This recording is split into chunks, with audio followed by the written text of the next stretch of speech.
who's upon this fashion bequeathed to me by will would pour 1,000 crowns, and charged my brother on his blessing to breed me well. And there begins my sadness.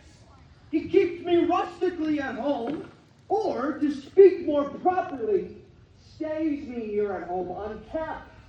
For call you that keeping, for a gentleman of my birth, it differs not from the stalling of an ox. Besides this nothing he so plentifully gives me, he bars me the place of a brother, and minds my gentility with my education. This is it, Adam, that grieves me. And the spirit of my father, which I think is within me, begins to mutiny against this servitude. I will no longer endure it, though yet I know no wise remedy how to avoid it. Now, sir, what make you here? Nothing. I'm not taught to make anything. What mar you then, sir? Merry, sir, helping you to mar that which God made with idleness. Know you where you are, sir? Oh, sir, very well. Here, in your orchard. Know you before whom, sir? I know you are my eldest brother, and in the gentle condition of blood, you should so know me. The courtesy of nations allows you my better in that you are the firstborn, but the same tradition takes not away my blood. I have as much of my father in me as you. What, boy? Wilt thou lay hands on me, villain? I am no villain. I am the youngest son of Sir Roland de Boys. He was my father, and he is thrice a villain that says, such a father begot villains. Wert thou not my brother, I would not take this hand from thy throat, till this other had pulled out thy tongue for saying so. Oh, sweet my friends, be patient, for your fathers remember them. Be at the court! Speak all I say! My father charged you in his will to give me good education. You have trained me like a peasant, obscuring and hiding from the old gentleman my qualities. The spirit of my father grows strong in me, and I will no longer endure it. Therefore, allow me such exercises as may become a gentleman, or give me the poor lottery my father left me by testament. With that I will go buy my fortune. And what wilt thou do? Beg when that is spent? Well, sir, get you in. I will not long be troubled with you. You shall have some part of your will. I pray you leave me. I will no further offend you than becomes me for my good. Well, get you with him, you old dog. Is old dog my reward? Oh, most true. I have lost my teeth in your service. God be with Sir Roland. He would not have spoke such a word. Is it even so? Begin you to grow upon me. I will physic your rankness, and yet give no 1,000 crowns neither. Good morrow to your worship. Oh, good Monsieur Charles. Well, what's the new news at the new court? There's no news at the court, sir, but the old news. That is, old Duke Senior is banished by his younger brother, new Duke Frederick, and 3 or 4 loving lords have put themselves into voluntary exile with him, whose lands and revenues enrich the new Duke. Therefore, he gives them good leave to wander. Can you tell if Rosalind, the Duke Senior's daughter, be banished with her father? Oh, no, for Duke Frederick's daughter, her cousin Celia, so loves her that she would have followed her exile, or have died to stay behind her. She is at the court, and no less beloved of her uncle than his own daughter, and never 2 ladies loved as they did. Where will the old Duke live? They say he is already in the forest of Arden, and a many merry men with him, and there they live like the old Robin Hood of England. They say many young gentlemen flock to him every day, and bleat the time carelessly as they did in the golden world. What, you wrestle tomorrow before the new Duke? Marry, do I, sir, and I came to acquaint you with a matter. I am given, sir, secretly to understand that your younger brother Orlando hath a disposition to come in against me to try a fall. Tomorrow, sir, I wrestle for my credit, and he that escapes me without some broken limb shall acquit him well. Your brother is but young and tender, and for your love I would be loath to foil him, as I must for my own honor if he come in. Therefore, out of my love to you, I came hither to acquaint you with all, that either you might stay him from his intendment, or brook such disgrace well as he shall run into, in that it is a thing of his own search, and altogether against my will. Charles! For I thank thee for thy love to me, for which thou shalt find I will most kindly requite. I have myself notice of my brother's purpose herein, and have by underhand means labored to dissuade him from it. But he is resolute. I'll tell thee, Charles, it is the stubbornest young fellow, full of ambition, a secret and a villainous contriver against me, his natural brother. No. Therefore use thy discretion. I had at least done break his neck and his finger. And if thou dost him any slight disgrace, he will practice against thee by poison, then trap thee by some treacherous device, and never leave thee till he hath taken thy life. For I assure thee, and almost with tears I speak it, there is not one so young and so villainous this day living. I am heartily glad I came hither to you. If he come tomorrow, I'll give him his payment. And so, God keep your wishes. Oh, farewell, good Charles. I hope I shall see an end of my brother, for my soul, yet I know not why, hates nothing more than he. Yet he's gentle, learning, full of noble device, of all sorts enchantingly beloved, and indeed, so much in the heart of the world and of my own people, that I am altogether misprized. But it shall not be so long. This wrestler shall clear all.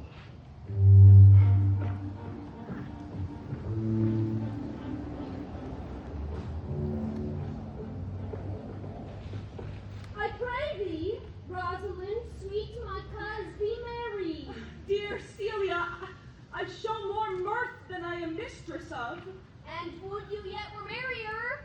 Unless you could teach me to forget a banished father, you must not learn me how to remember any extraordinary pleasure. Herein I see thou lovest me not with the full weight that I love thee. If my uncle, thy banished father, had banished thy uncle, the Duke my father, so thou hadst been still with me, I could have taught my love to take thy father for mine. So wouldst thou, if the truth of thy love to me were so righteously tempered as mine is to thee. Well, I will forget the condition of my estate to rejoice in yours. You know, my father hath no child but I, nor none is like to have. And truly, when he dies, thou shalt be his heir. For when he hath taken away from thy father perforce, I will render thee again in affection. By my honor, I will. And when I break that oath, let me turn my Therefore, my sweet Rose, my dear Rose, be merry. From henceforth, I will, cuz, and devise sports. Let me see. What think you of falling in love? Mary, I prithee do, to make sport withal, but love no man in good earnest. What shall be our sports then? Let us sit and mock the good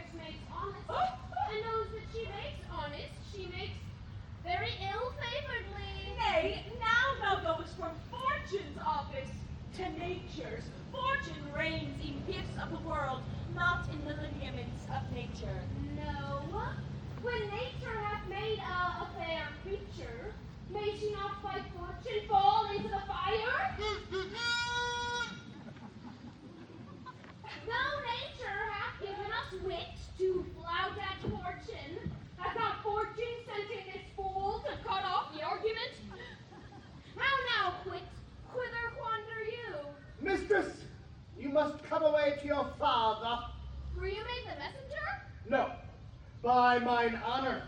But I was bid to come for you. Where learned you that oath, fool? Of a certain knight that swore by his honor they were good pancakes, and swore by his honor the mustard was not. Now, I'll stand to it. The pancakes were not, and the mustard was good, and yet was not the knight forsworn.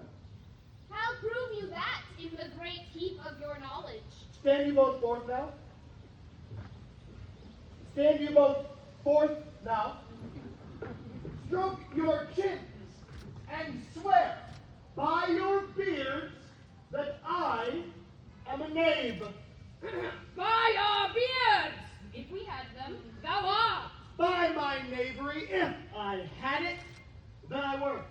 But if you swear by that that is not, you are not forsworn. No more was this knight swearing by his honor, for he never had any. Or if he had sworn it away before he ever saw those pancakes. Oh, that mustard. Ooh. Bonjour, Mademoiselle Labelle. What's the news? Fair princess, you have lost much good sport. Sport? Of what color? What color, madam?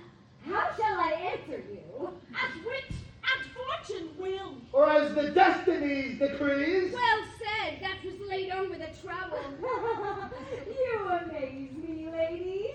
I would have told you of good wrestling, which you have lost the sight of. Wit, tell us the manner of the wrestling. I will tell you the beginning, and if it please your ladyships, you may see the end. For the best is yet to do, and here where you are, they are coming to perform it. Earlier, there comes an old man and his 3 sons.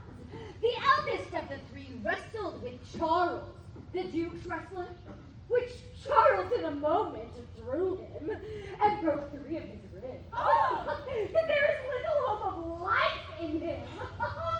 So served he the second, and so the third. Yonder they lie, the poor old man, their father, making such pitiful dole over them that all the beholders take his part with weeping. Alas! But what is the sport, mademoiselle, that these ladies have lost? Why, this that I speak of? It is the first time that ever I heard breaking of ribs was sport for ladies. Or I promise thee. But is there any else dotes upon rib breaking? Shall we see this wrestling, cousin? You must if you stay here, for here is the place appointed for the wrestling.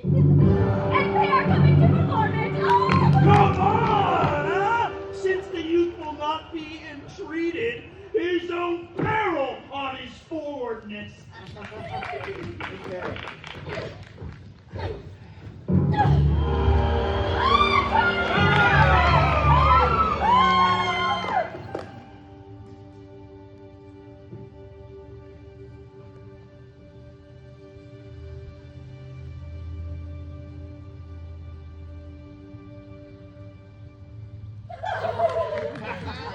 Is yonder the man? Even he, madam. Alas, he is too young. Yet he looks successfully. How now, daughter and cousin? Are you crept hither to see the wrestling? Aye, my liege. So please you give us leave. You will take little delight in it, I can tell you. There is such odds in the man. In pity of the challenger's youth, I would fain dissuade him, but he will not be entreated. Oh, speak to him, ladies. See if you can move him. Young man, have you challenged Charles the wrestler? No, fair princess. He is the general challenger. I come but in as others do to try with him the strength of my youth.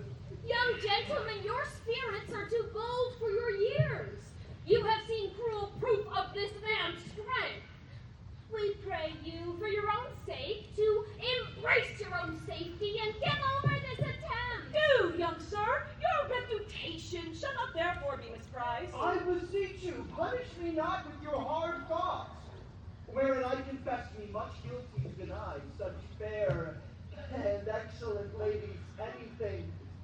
But let your fair eyes and gentle wishes go with me to my trial, wherein, if I be foiled, there is but one shamed that was never gracious, if killed, but one dead that was willing to be so. Only in the world I fill up a place which may be better supplied when I have made it empty. The little strength that I have, I wouldn't work with you. And mine, to eke out hers. Come! Where is this young gallant that is so desirous to lie with his mother Earth? You mean to mock me after? You should not have mocked me before, but come your ways. You shall try but one fall.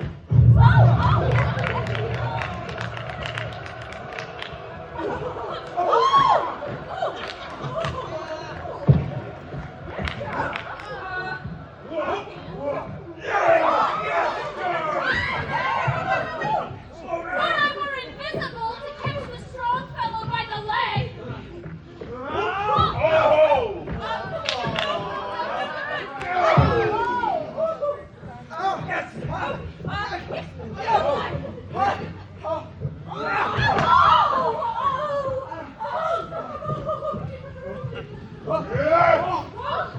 Hey, my liege, stop him, please.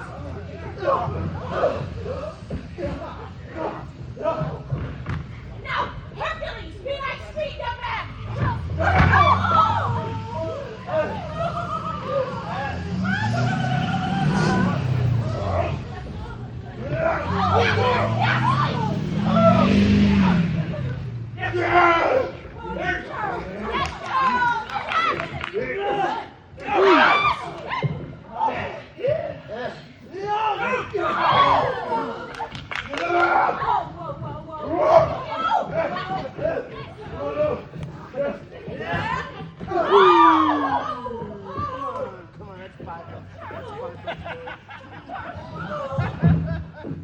No more! Yes, I beseech your grace. I am not yet well breathed. How dost thou, Charles? He cannot speak, my lord.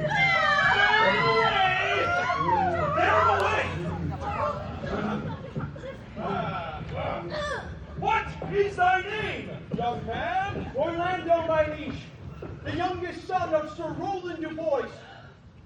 I would thou hadst been son to some man else. The world esteemed thy father honorable, but I did find him still mine enemy. Thou shouldst have better pleased me with this deed, hadst thou descended from another house. But fare thee well, thou art a gallant youth, huh? I would thou hadst told me of another father. Were I my father, cuz, would I do this? I am more proud to be Sir Roland's son, his youngest son. It would not change that calling to be adopted heir to Frederick. My father loved Sir Roland as his soul, and all the world was of my father's mind. Had I before known this young man, his son, I should have given in tears unto entreaties ere he should thus have ventured. Gentle cousin, let us go thank him and encourage him. My father's rough and envious disposition sticks me at heart. Sir! You have well deserved. If you do keep your promises in love, but justly as you have exceeded all promise, your mistress shall be happy.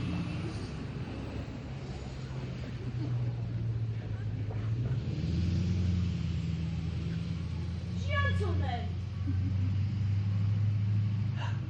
wear this for me. One out of suits with fortune that could give more, but that her hand lacks means.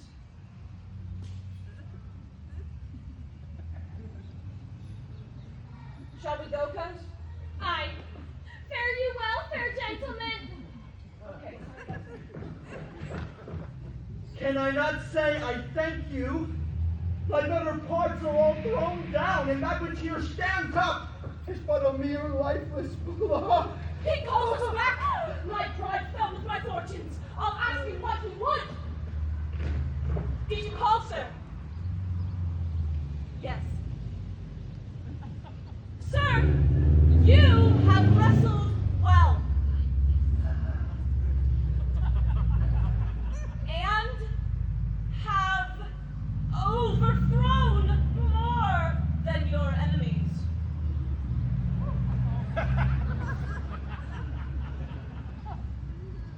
Will you go, cuz? Have with you. Fare you well. What passion hangs these rights upon my tongue? I cannot speak to her, yet she urged conference. Oh, poor Orlando, thou art overthrown. Oh, or Charles, or something weaker masters thee. Good sir! Oh. I come to you as your friend to tell you to leave this place. Albeit you have deserved high commendation, true applause, and love. The Duke misconsiders all that you have done. I thank you, madam. And pray you tell me this. Which of the two was daughter of the Duke that here was at the wrestling? Neither his daughter, if we judge by manners, but yet indeed, the smaller is his daughter. The other is daughter to the banished Duke, and here detained by her usurping uncle to keep his daughter company, whose loves are dearer than the natural bond of sisters. But I can tell you, as of late, this Duke hath ta'en displeasure against his gentle niece, upon no other argument but that the people praise her for her virtue, and pity her for her good father's sake. And on my life, his malice against the lady will suddenly break forth. Sir, fare you well. Hereafter, in a better world than this, I shall desire more love and knowledge of you. Yeah, rush but found thee. Oh. Fare you well. Oh. Yeah. Thus must I, from the smoke into the smother, from tyrant Duke unto a tyrant brother. Oh, but heavenly Rosalind! Oh, what? Young Orlando! Oh, my gentle friend! Why would you be so fond to overcome the body prize of the humorous Jew? Your praise has come too swiftly home before you. Know you not, my friend, to some kinds of men, their graces serve them with his enemies. Why, what's the matter? Oh, unhappy you! Your brother? No, brother, yet the son, yet not the son. I will not call him son. Of him I was not to call his father. I've heard your praises, and this night needs to burn the logic you use to lie.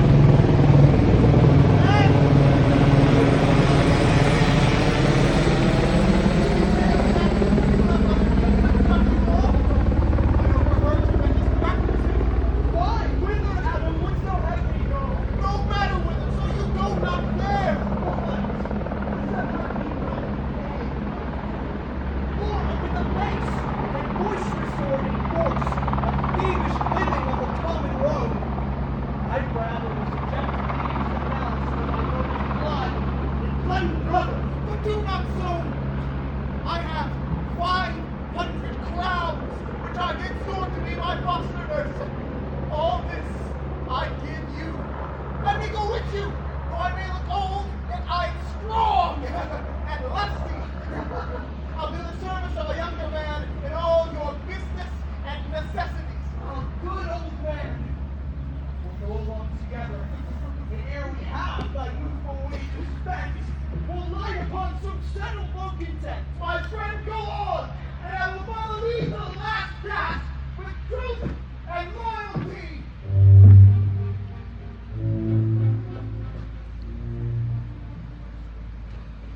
Why, cousin? Why, Rosalind? Duke would have mercy, not a word. gun to throw at a dog. No, thy words are too precious to be cast away upon curs. Throw some of them at me. Come, lay me with reasons. Then there were two cousins laid up, when the one should be laid with reasons, and the other mad without any. But is this all for your father? No, some of it is for my child's father.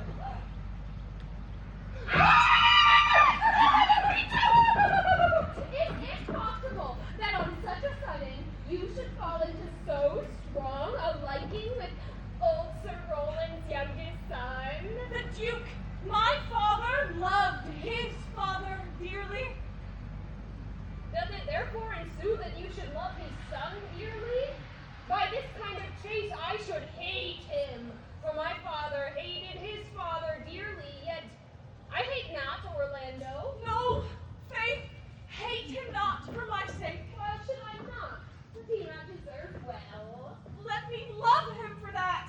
And do you love him? Because I do. Oh, here comes the Duke. His eyes full of anger. Mistress, dispatch you with your safest haste and get you from our court. Me? Uncle? You, cousin, within these 10 days, if that thou beest found so near our public court as 20 miles, thou diest for it. I do beseech your grace.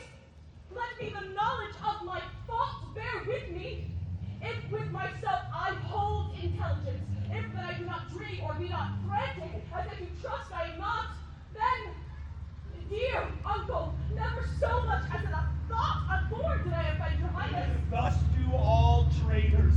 If their purgation be consistent words, they are as innocent as grace itself. Let it suffice thee that I trust thee not. Yet, your mistrust cannot make me a traitor. Tell me where are the likelihoods depend. Thou art thy father's daughter! There's enough! So was I when your highness took his dukedom. So was I when your highness banished him. Treason is not inherited, my lord, or, if we did derive it from our friends, what's that to me? My father was no traitor.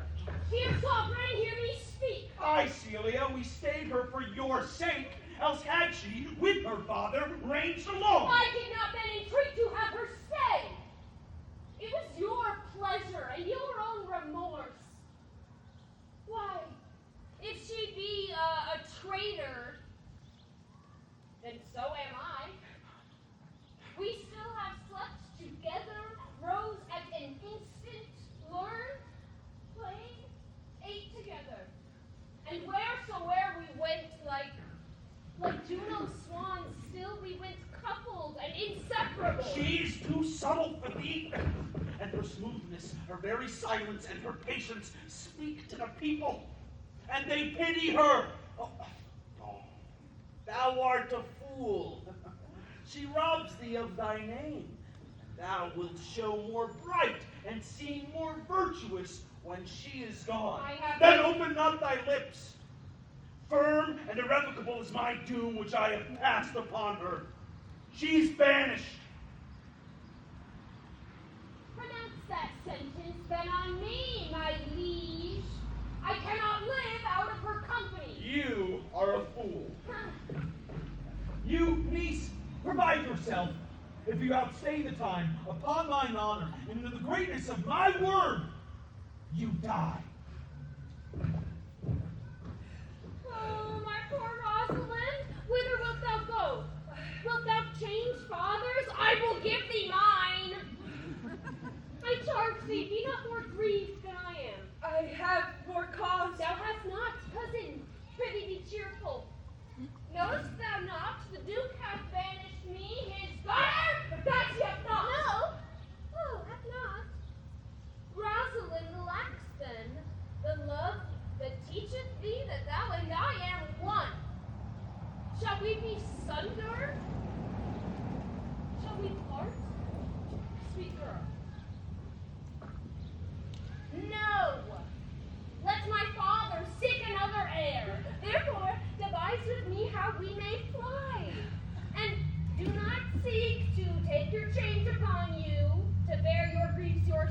and lead me out? For by this heaven now at our sorrows pale. Say what thou canst, I'll go along with thee. Why, whither shall we go? To seek my uncle in the forest of Arden. Oh, alas! What danger will it be to us? Beauty provoketh thieves sooner than gold. I'll put myself in poor and mean attire, the like do you. So shall we pass along and never stir a sentence. Were it not better, because that I am more than common tall, that I did suit me all put like a man? What shall I call thee when thou art a man? I'll have no worse name than Joe's own page. And therefore, look you, call me Ganymede. But what will you be called? Something that hath a reference to my state. No longer Celia, but Eliana. What if we essayed to steal that clownish fool out of your father's court? He'll go along o'er the wide world with me. Now go we in content to liberty, yet not to banishment.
Can it be possible that no man saw them?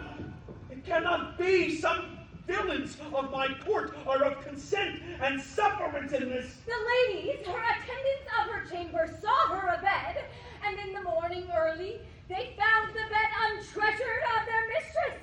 Hesperia, the princess gentlewoman, confesses that she secretly overheard your daughter and her cousin much commend the parts and graces of the wrestler that did but lately foil the singing Charles, and she believes wherever they are gone, that youth is surely in their company. Send to his brother. Fetch that gallant hither.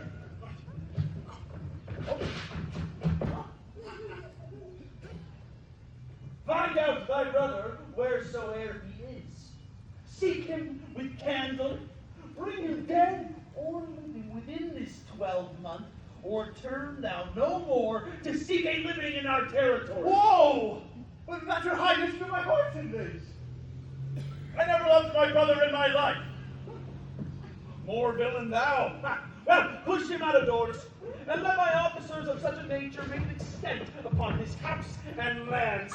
Do this expediently, and let not search and inquisition quail to bring again these foolish runaways.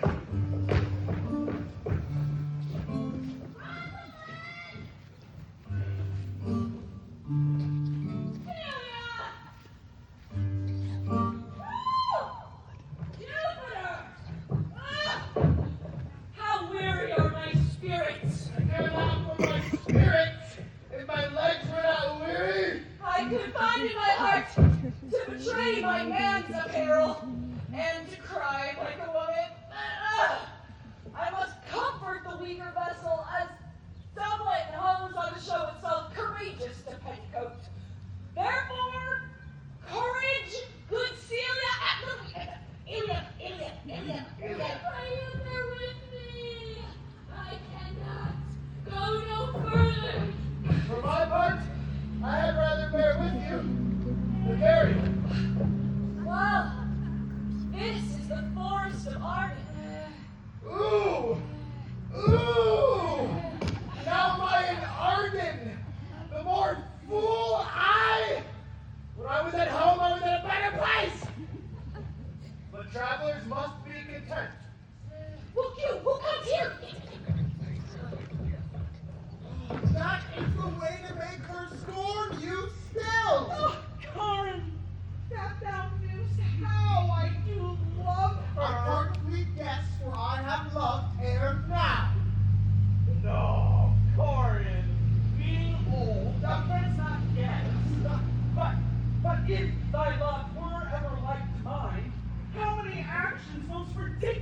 hast thou been drawn to by thy fantasy? Into 1,000 that I've forgotten. Thou didst then never love so heartily. If thou rememberest not the slightest folly that ever love did make thee run into, thou hast not loved. Or if thou hast not sat, as I do now, wearying thy hearer in thy mistress's praise, thou hast not loved. Or if thou hast not broke from company abruptly, as my passion now makes me, thou hast not loved. Phoebe! Phoebe! Oh, Phoebe! Alas, poor shepherd, searching of thy wound, I have my heart adventure found my own. And I mine. We that are true lovers run into strange capers, but as all is mortal in nature, so is all nature in love mortal in folly. I pray one of you question yon man if he for gold will give us any food. I faint almost to death. Holla! You clown! Peace, fool, peace not thy kinsman. Who calls? Your better, sir. Oh, else are they very wretched. Peace, I say. Good evening to you, friend. And to you, my young friend, and to you all. I prithee, shepherd, if that love or gold can in this desert place buy entertainment, bring us where we may rest ourselves and feed. Oh, I wish for your sake more than for mine own. My fortunes were more able to relieve you. But I am shepherd to another man, and do not shear the fleeces that I graze. The farmer is of churlish disposition, and little recks to find the way to heaven by doing deeds of hospitality. Besides, his coat, his flocks, and bounds of feed are now on sale, and at our sheepcote now, by reason of his absence, there is nothing that you will feed on. But what is come see, and in my voice most welcome shall you be. I pray thee, if it stand with honesty, buy thou the cottage, the pasture, and the flock, and thou shalt have to pay for it of us, and we will mend thy wages. I like this place, and willingly could waste my time in it. Oh, assuredly, the thing is to be sold. Go with me. If you like the pot report, the soil, the profit, and this kind of life, I will your very faithful feeder be, and buy it with your gold right, son.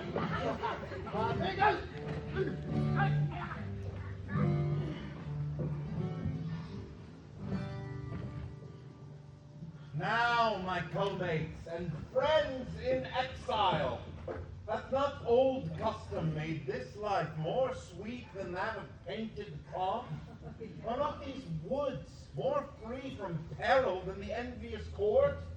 Here, feel we not the penalty of Adam, the season's difference as the icy fang and churlish chiding of the winter's wind, which when it bites and blows upon my body, even till I shrink with cold, I smile and say, this is no flattery.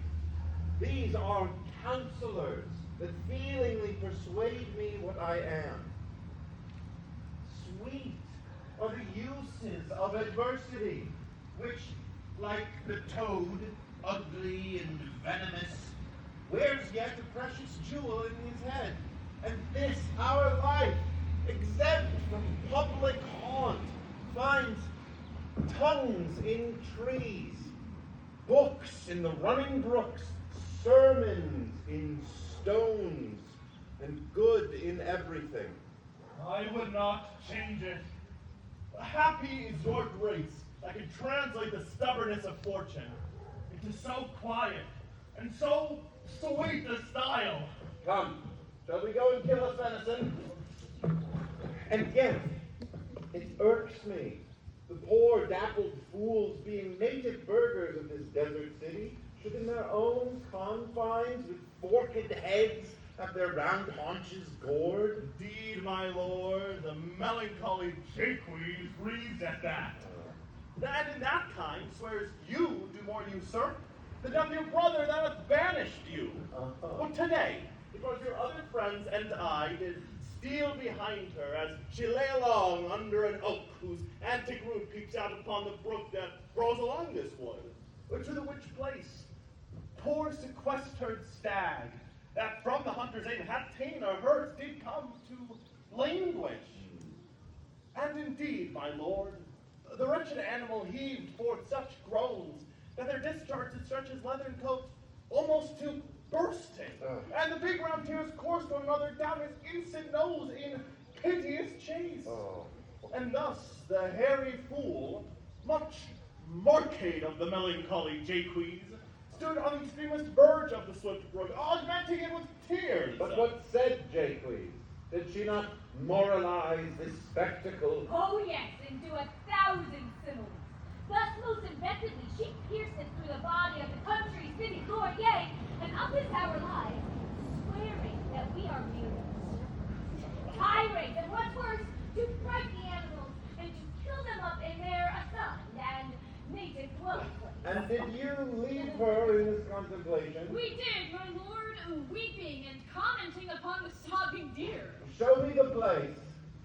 I love to cope her in these sullen fits, for then she's full of matter.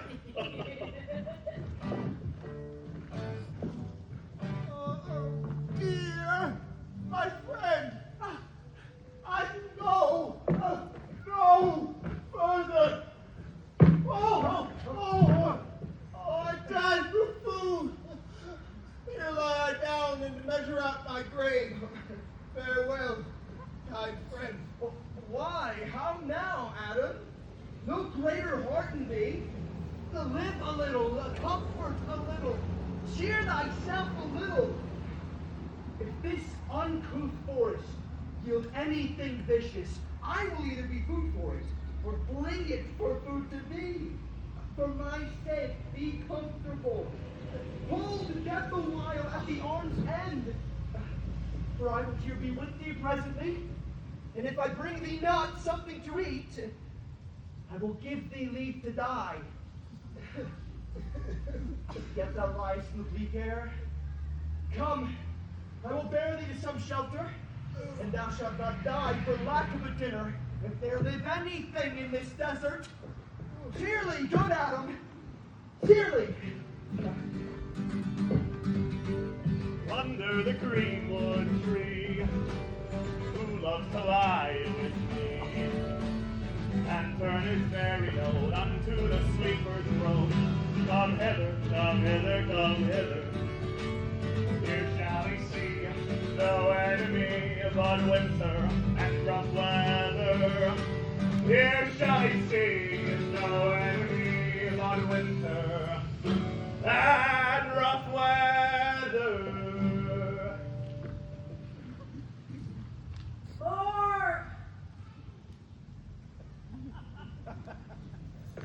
More, I prithee, more. It will make you melancholy, Jaques. I thank it. More, I prithee, more. I took some melancholy out of a song as a weasel sucks eggs. More, I prithee, more. My voice is ragged. I know I cannot please you. I do not desire you to please me. I do desire you to sing.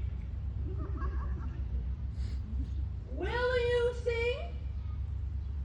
More at your request than to please myself.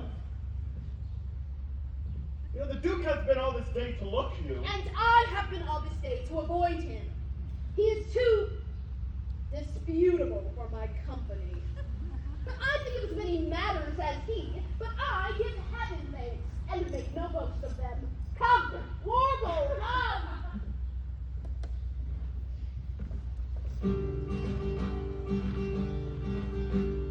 Who doth ambition shun, And loves to live in the sun, seeking the food he eats. and pleased with what he gets. Come hither, come hither, come hither.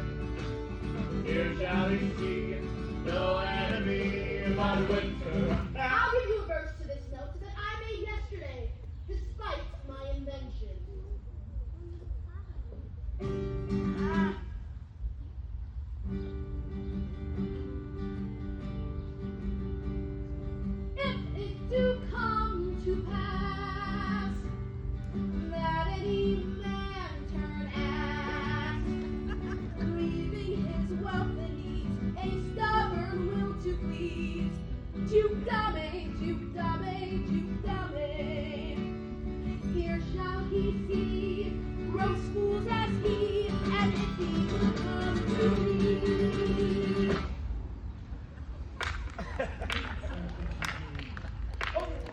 What's that? Duke Dame. 'Tis a Greek invocation to call fools into a circle. Why, how now, mamselle? What a life is this that your poor friend must woo your company? A fool. A fool! Oh! I met a fool in the forest. A motley fool. Oh, miserable world! As I to live my food, I met a fool who laid him down and basked him in the sun, and railed on Lady Fortune in good terms, in good set terms, and yet a motley fool. Good morrow, fool, quoth I. Not I, quoth he. Call me not fool, till heaven have sent me fortune. And then he drew a dial from his poke. Oh. And looking on it with lackluster eye, says very wisely, "It is 10 o'clock. 'Tis but an hour ago since it was 9, and after 1 hour more 'twill be 11.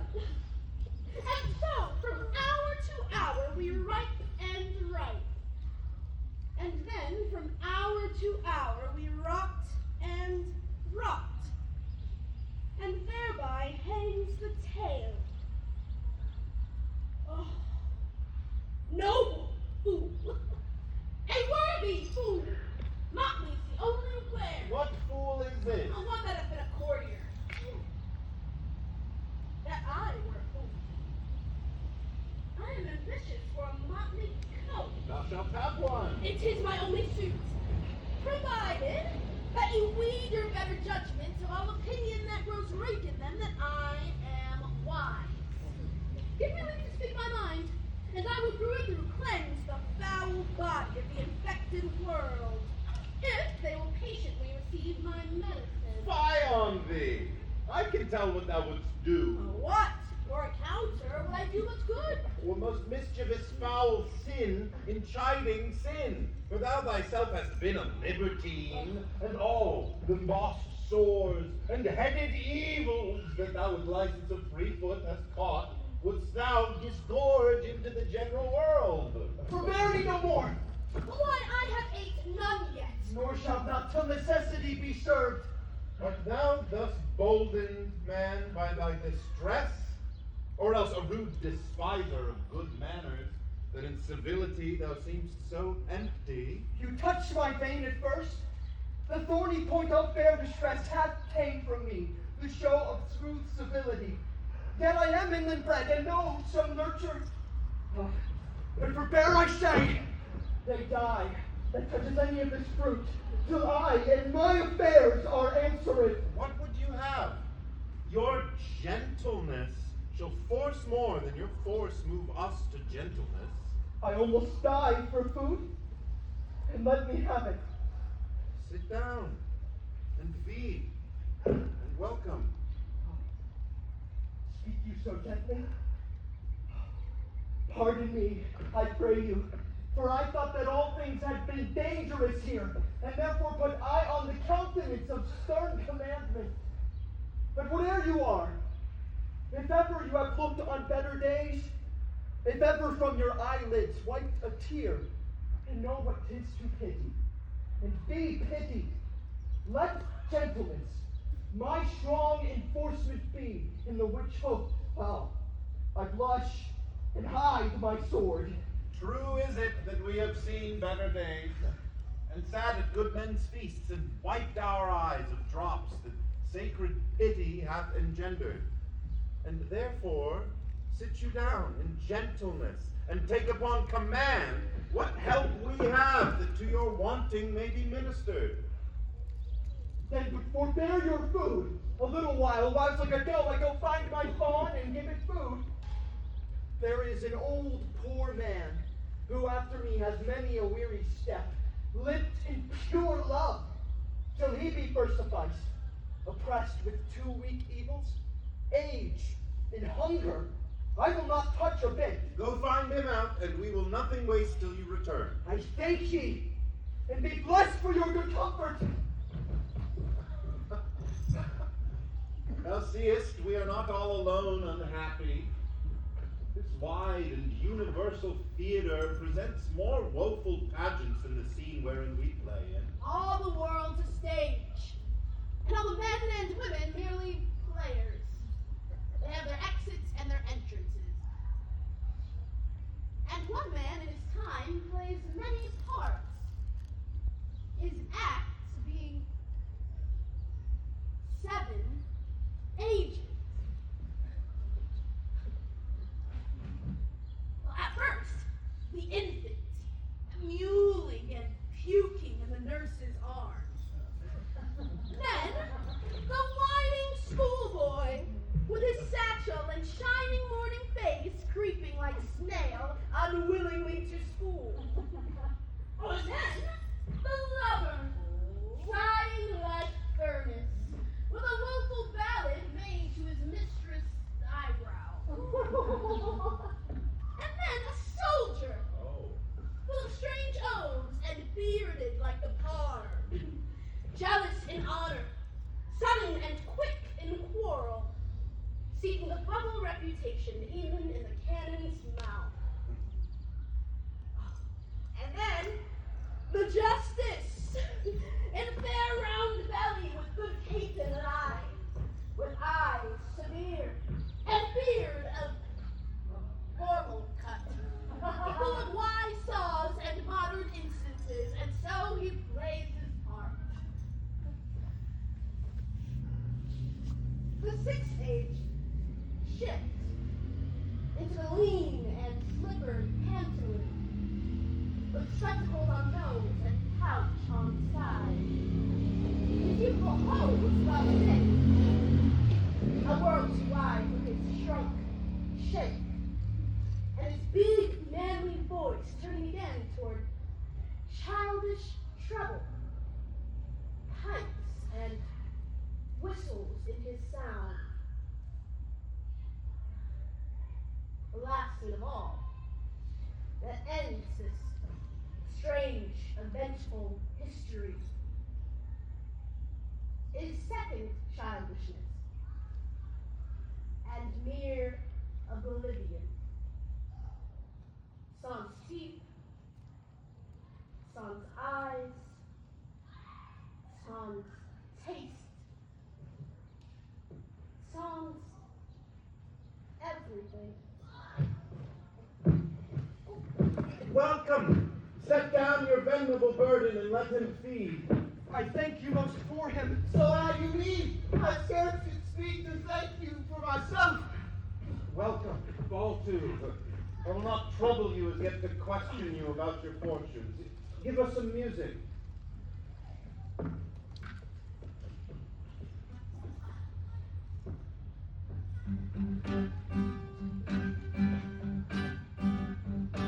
Blow, blow, thou winter wind, thou art not so unkind as man's ingratitude. Thy tooth is not so deep because thou art not seen, although thy breath be rude. Hey ho, hey ho, unto the green holly, most friendship is feigning, most loving mere folly. Then hey ho, the holly. This life is most jolly. If that you be the good Sir Rowland's son, be truly welcome hither. I am the Duke that loved your father. The residue of your fortune, go to my cave and tell me. Good old man, thou art right welcome as thy young lord is. Support him by the arm. Give me your hand, and let me all your fortunes understand.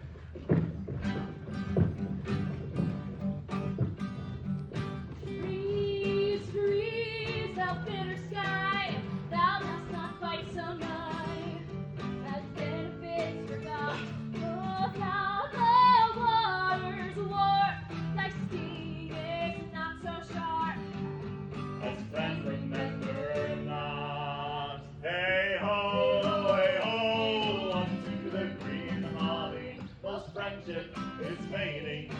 loving, you're falling, then hey ho, the holly. This life is most jolly. Hey ho, 1, 2, 3, holly.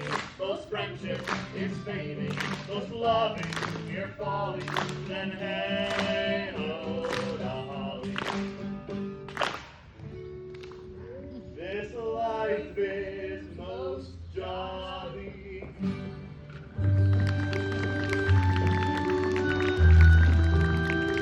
Hey there, my birth, in witness of my love.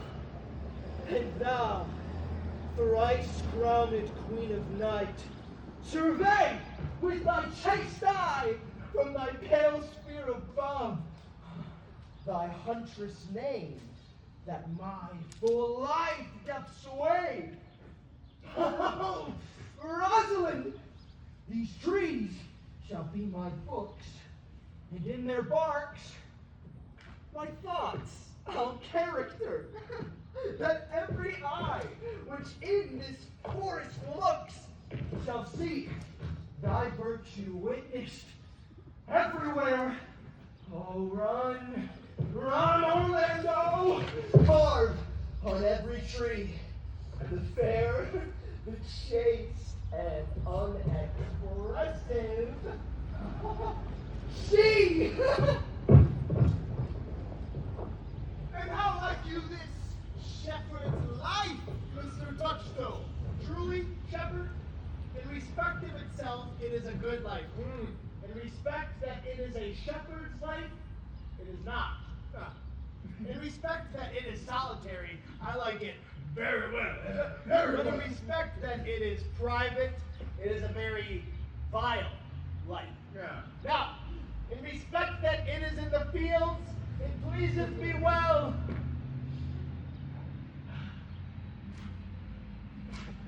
But in respect that it is not in the court, it is tedious. Hast any philosophy in thee, shepherd? Oh, no more, but that I know that the more one sickens, the worse at ease he is, and that he that wants money, means, and content is without 3 good friends. That the property of rain is to wet and fire to burn. Oh, that good pasture makes fat sheep, and that a great cause of the night is lack of the sun. Such a one is a natural philosopher. Yeah? Wast ever in court, shepherd? No, truly. And thou art damned for not being at court. Your reason? What? If thou never wast at court, thou never sawest good manners. If thou never sawest good manners, then thy manners must be wicked, and wickedness is sin, and sin is damnation. Thou art in a parlous state, shepherd. Not a whit, Touchstone. Those that are good manners at the court are as ridiculous in the country as the behavior of the country is most mockable at the court. You told me you salute not at the court, but that you kiss your hands. Oh, that courtesy would be unfriendly if courtiers were shepherds. Instance, briefly, come. Instance. Why we're still handling our youths, and their bells, are greasy. Why, do not your courtiers' hands sweat? And is not the grease of a mutton as wholesome as the sweat of a man shallow? Shallow! You have 2 court bills for me. I'll rest. Okay. Oh, sir, I am a true laborer. I earn that I eat, yet that I wear.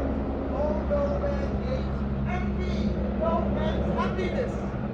Glad of other men's good, content with my harm. And the greatest of my pride is to see my ewes graze, my lambs suck.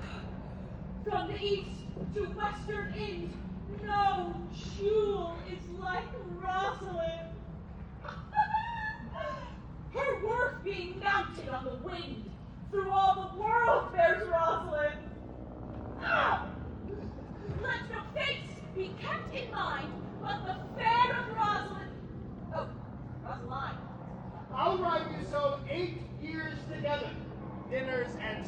and sleeping hours accepted. If a heart do lag behind, let him seek out Rosaline. He that sweetest rose will find must find love's prick and Rosaline. This is the very false gallop of verses. Why do you infect yourself with them? Peace, you dull fool! I found them on a tree. Truly, the tree yields bad fruit. Got it. Therefore, heaven nature charged that one body should be filled with all graces wide and large. Thus Rosalind of many parts by heavenly synod was devised, of many faces, eyes, and hearts, to have the touch's dearest prize. Oh no! Shepherd! Go off a little. Farewell, friend. Go with him, Sirrah. Ooh, come along, friend. Didst thou hear these verses? Oh, yes, I heard them all, and more too, for some of them had in them more feet than the verses would bear. But didst thou hear, without wondering, how thy name should be hanged and carved upon these trees? I was 7 of the 9 days out of the wonder before you came, for look here what I found on a palm tree. Trow you who hath done this? Is it a man? And the chain you once wore about his neck? Change you color? I prithee, who? Is it possible? Nay, I prithee now with most petitionary vehemence, tell me who it is. Oh, wonderful, wonderful, wonderful, wonderful, wonderful, wonderful. Okay. Oh, good my complexion, tell me who it is quickly and speak of haste. It is young Orlando that tripped up the wrestler's heels and your heart both in an instant. Nay, but the devil take mocking. Speak sad brow and true faith. If a cuz, 'tis he. Alas the day. What shall I do with my doublet and hose? What did he when thou sawest him? Oh, what said he? How looked he? Where he went? What makes he here? Did he ask for me? Where remains he? How parted he with thee? And when shall thou see him again? Answer me in one word. You must borrow me Gargantua's mouth first. 'Tis a word too great for any mouth of this age's size. But does he know that I am in this forest? And in man's apparel? Looks he as freshly as he did the day he wrestled? It is as easy to count atomies as to resolve the propositions of a lover. I found him under a tree like a dropped acorn. It may well be called Job's tree when it drops forth such fruit. Give me audience, good madam. Proceed. Cry harlot to thy tongue, I pray. He was furnished like a hunter, Whoa! and he Ominous! He comes to kill my heart. Soft, comes he not here? What? I thank you for your company, but good fate added leap after myself alone. And so had I. But yet for fashion's sake I thank you too for your society. God be with you. Let us meet as little as we can. I do desire we be better strangers. I pray you, mar no more trees with writing love songs in their bark. I pray you, mar no more my verses with reading them ill-favoredly. Oh, Rosalind is your love's name? I do not like her name. oh, there was no thought of pleasing you when she was christened. Oh, I will speak to him like a saucy lackey, and under the habit play the knave with him. I'll tarry no longer with you. Farewell, good Signor Love. Ah, adieu, good Monsieur Melancholy. Do you hear, Forester? Very well. What would you? I pray you. What is the clock? You should ask me what time of day. There is no clock in the forest. Then there is no true lover in the forest. Else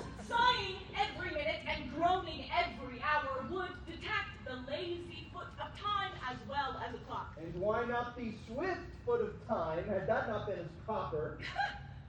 By no means, sir. Time travels in diverse spaces with diverse persons.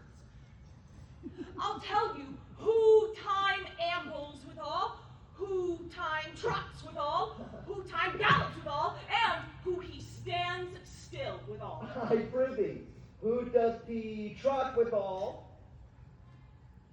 Mary, he trots hard with a young maid between the contract of her marriage and the day it is solemnized.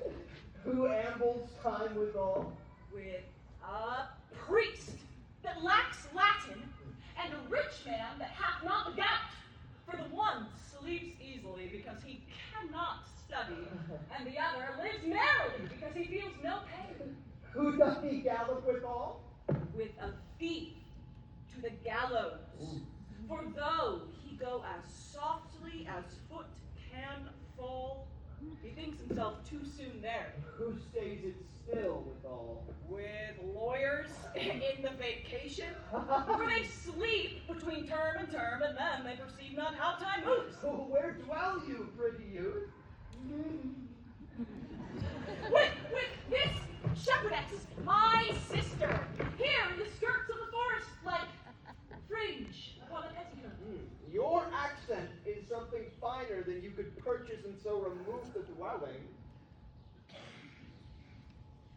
We have been told so of many.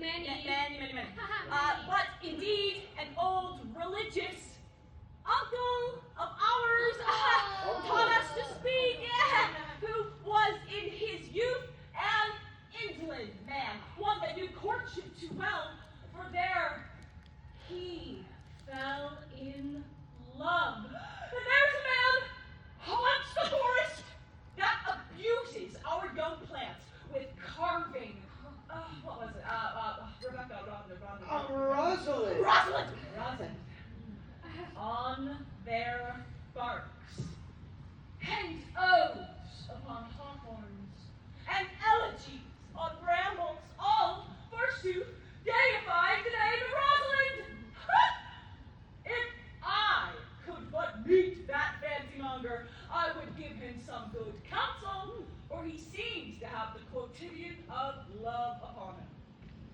I am he that is so love-shaken. I pray you, tell me your remedy. There's none of my uncle's marks on you. He taught me how to know a man in love. In which cage of rushes, I am sure you are not prisoner. What were his marks? A lean cheek, which you have not. A sad eye and sunken, which you have not. An unquestionable spirit, which you have not. And everything about you demonstrating a careless desolation. But you are no such man. You are rather point device in your accoutrement, as loving yourself than seeming the lover of any other. Fair youth, I would I could make you believe I love. Me believe it. Yeah. You may as soon make her that you love believe it, which I warrant she is after to do than to confess she does. But in good sooth, are you he that hangs the verses on the trees wherein Rosalind is so admired? I swear to thee, youth, I am that he, that unfortunate he. But are you so much in love as your rhymes speak? Neither rhyme nor reason can express how much. Love is merely a madness. Yet, I profess curing it by counsel. Did you ever cure any so? Yep. One. And in this manner, he was to imagine me his love, his mistress, and I set him every day to woo me, at which time when I, being but a moonish youth, be changeable, proud, fantastical, inconstant, full of tears, full of smiles, for every passion something, and for no passion truly anything, would now like him, now loathe him, then entertain him, then forswear him, then I drave my suitor from his mad humor of love to a living humor of madness, and thus I cured him. And this way will I take upon me to wash your liver as clean as a sound sheep's heart, that there shall not be one spot of love in it. I would not be cured, youth. I would cure you, if you would but call me Rosalind, and come every day to my cottage to woo me. Now, by the faith of my love, I will.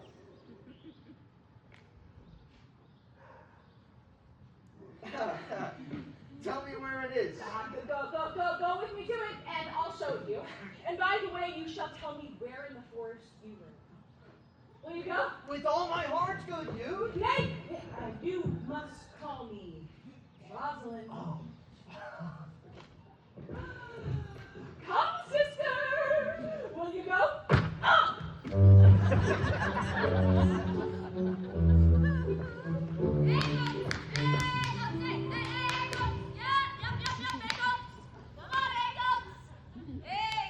Come apace, good Audrey.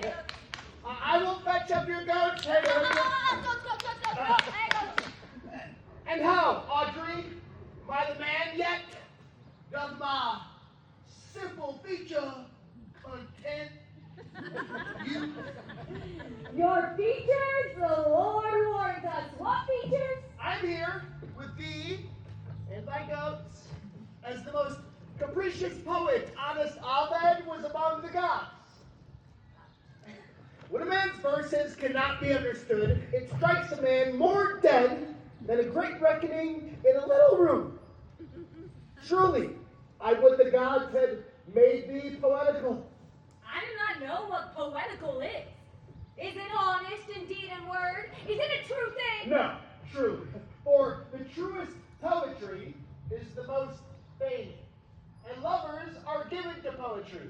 And what they swear in poetry may be said as lovers, they do feign. Do you wish then that the gods had made me poetical? I do. Truly.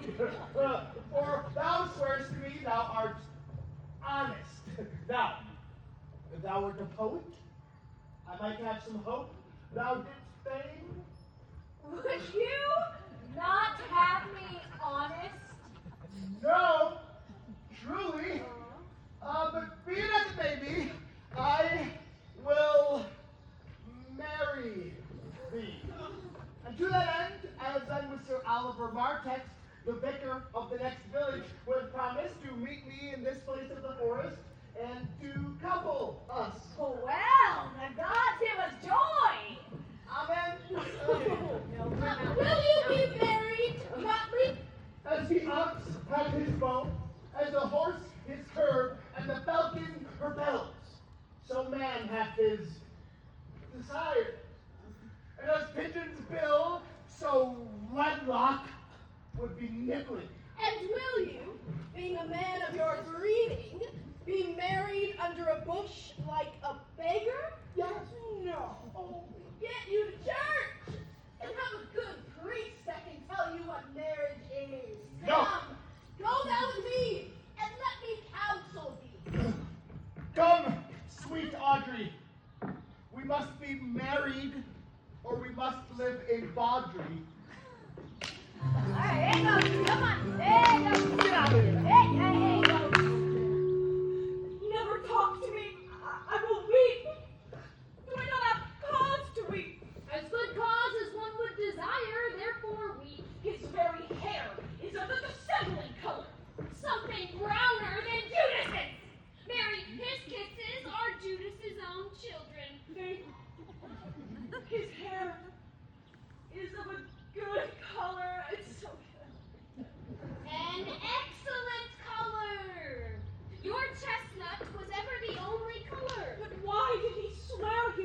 this morning and comes not. Nay, certainly there is no truth in him.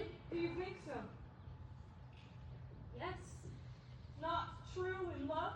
Yes, when he is in, but I think he is not in. You have heard him swear downright he was. Was is not is. He attends here in the forest on the Duke your father. I met the Duke yesterday and had much question with him. He asked me of what parentage I was. I told him of as good as he. So he laughed and let me go. But what talk we of fathers when there is such a man as Orlando?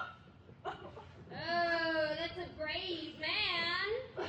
He writes brave verses, speaks brave words, swears brave oaths, and breaks them bravely, quite athwart the heart of his lover.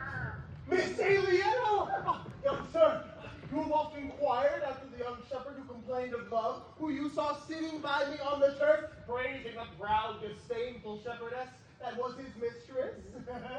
Well, and what of him? Oh, if you will see a pageant truly played, go hence a little. Do not scorn me, do not! Hey!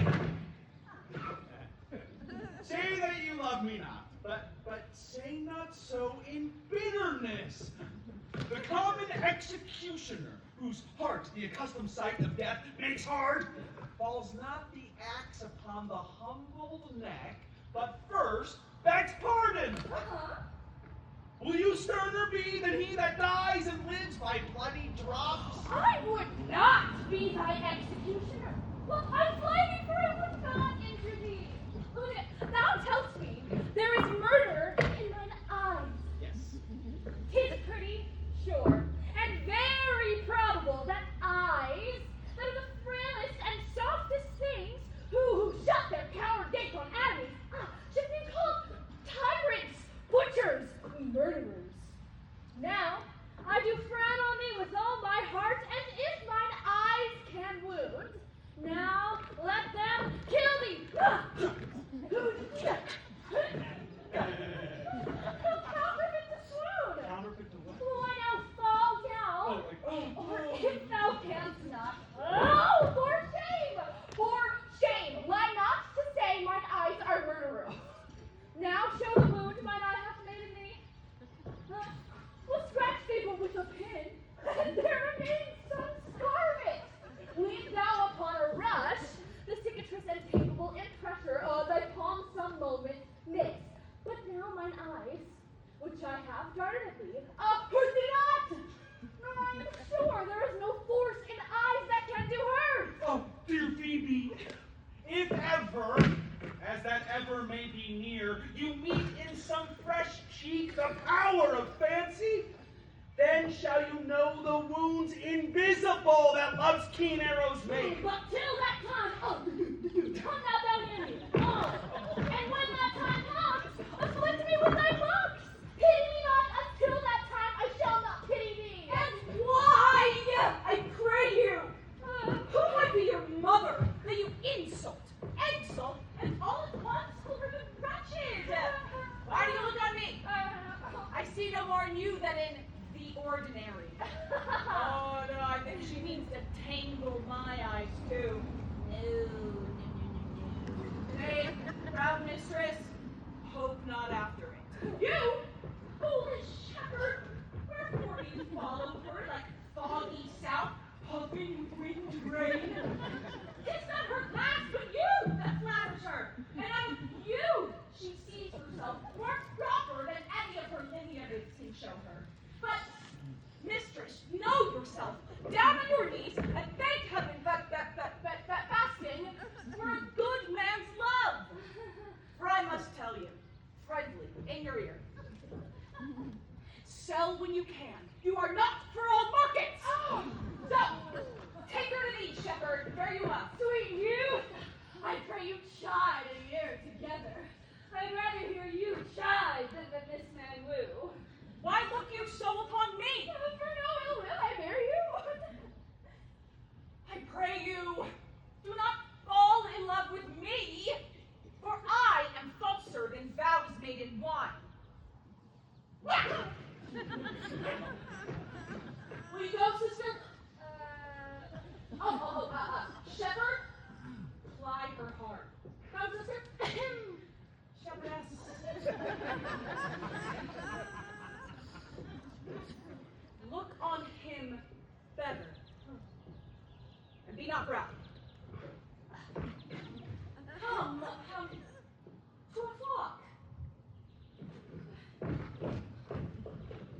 shepherd.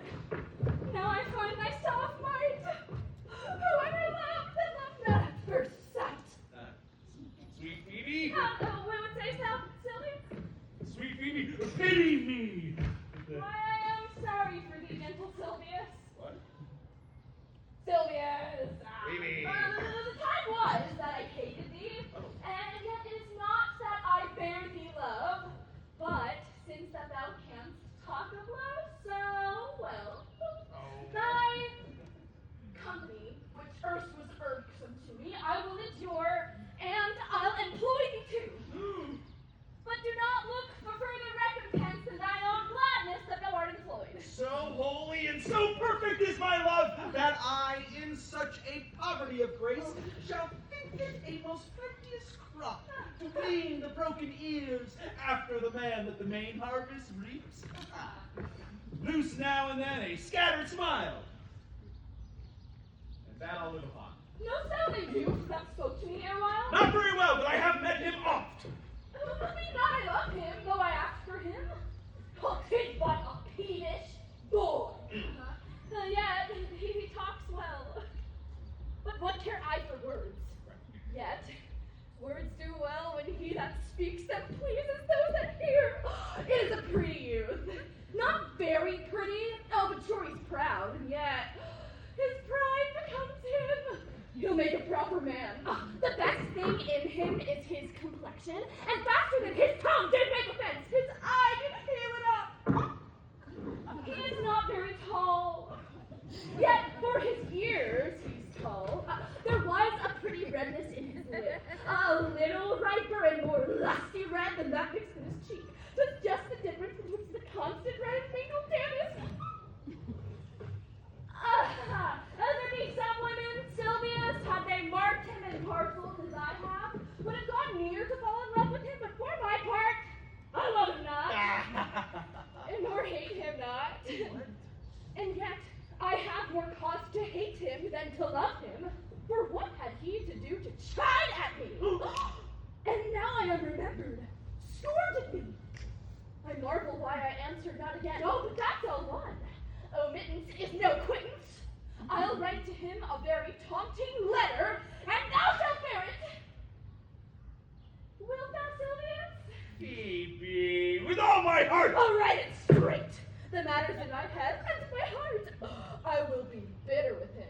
In passing short. Go with me, Sylvius. Yes! I prithee, pretty youth, let me be better acquainted with thee. They say you are a melancholy lady. I am so. I do love it better than laughing. Oh, those that are in extremity of either are abominable fellows, and betray themselves to every modern censure worse than drunkards. Why, 'tis good to be sad and say nothing. Why then, 'tis good to be a host. Good day and happiness, dear Rosalind. Nay, man, God be with you when you talk in blank verse. Why, how now, Orlando? Where have you been all this while? You, a lover, and you served me such another trick. Never come in my sight more. My fair Rosalind, I come within an hour of my promise. Pardon me, dear Rosalind. Come, woo me, woo me. For now, I am in a holiday humor and like enough to consent. And what would you say to me now, when I were your very, very Rosalind? I would kiss before I spoke. Nay. Nay. You were better speak first, and when you were grappled for lack of matter, you might take occasion to kiss. Am I not your Rosalind? I take some joy to say that you are, because I would be talking of her. Well, in her person, I say I will not have you. Then in mine own person, I die. No. Men have died from time to time and worms have eaten them, but not from love. I would not have my right Rosalind of this mind, for I protest her frown might kill me. By this hand, it will not kill a fly.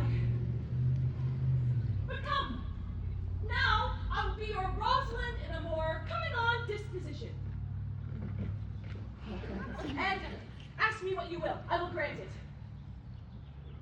Then love me, Rosalind. Yes, faith will I. Fridays and Saturdays and all. And wilt thou have me? I! Come, sister! You shall be a priest and marry us! Give me your hand, Orlando! Will you say, sister? I cannot say the words. Then you must say, will you, Orlando? Oh, go to!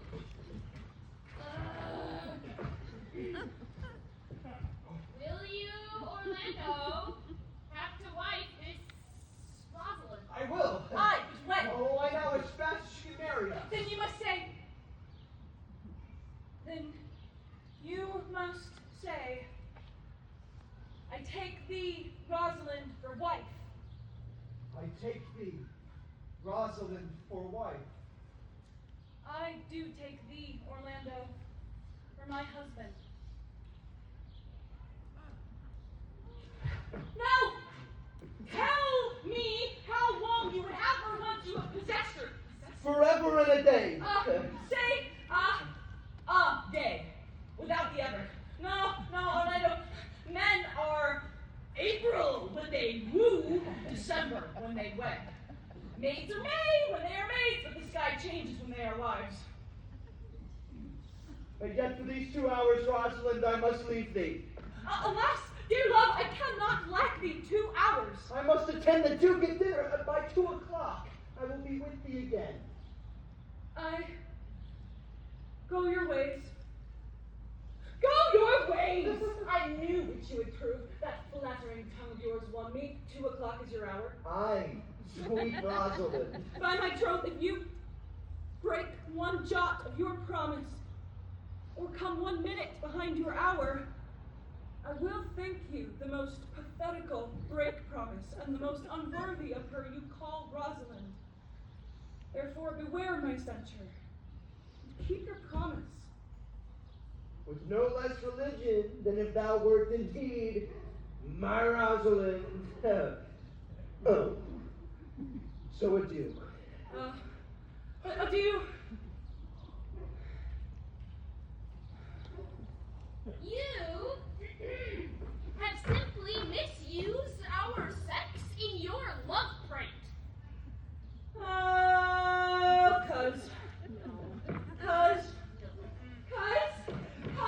I pray you, because the thou didst know how many fathom deep I am in love.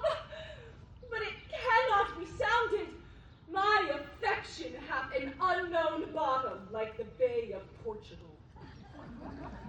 Or rather, bottomless, that as fast as you pour affection in, it runs out. I tell thee, Eliana, I cannot be out of the sight of Orlando.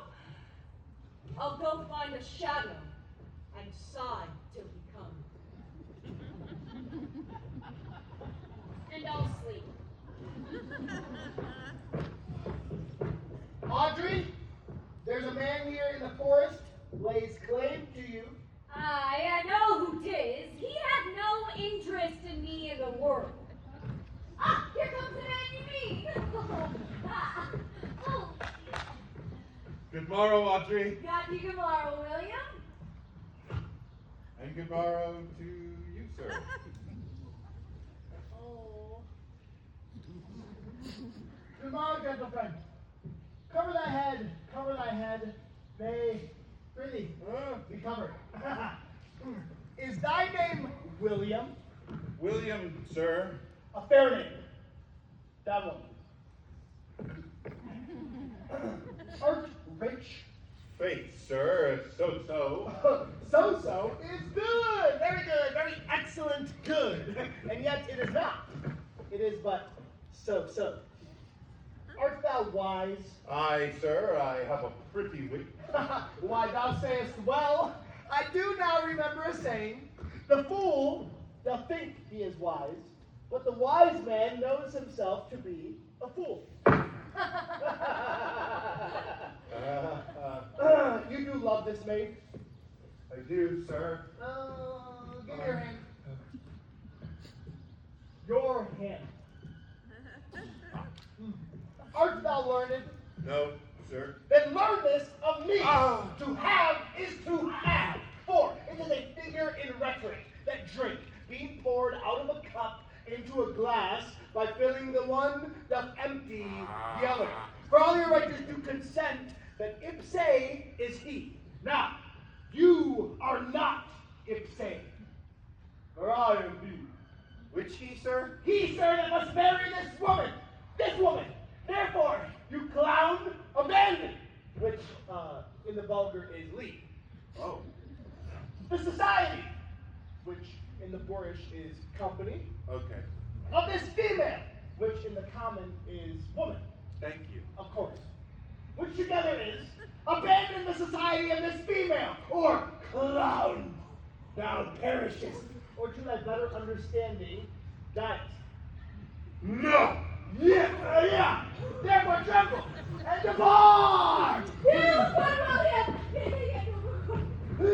Not you marry, sir! Not you marry, sir!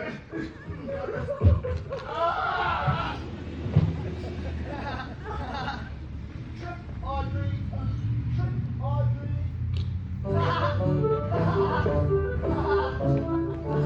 How say you now? Is it not past 2 o'clock? It's here much, Orlando. Ahem! My errand is to you, fair youth.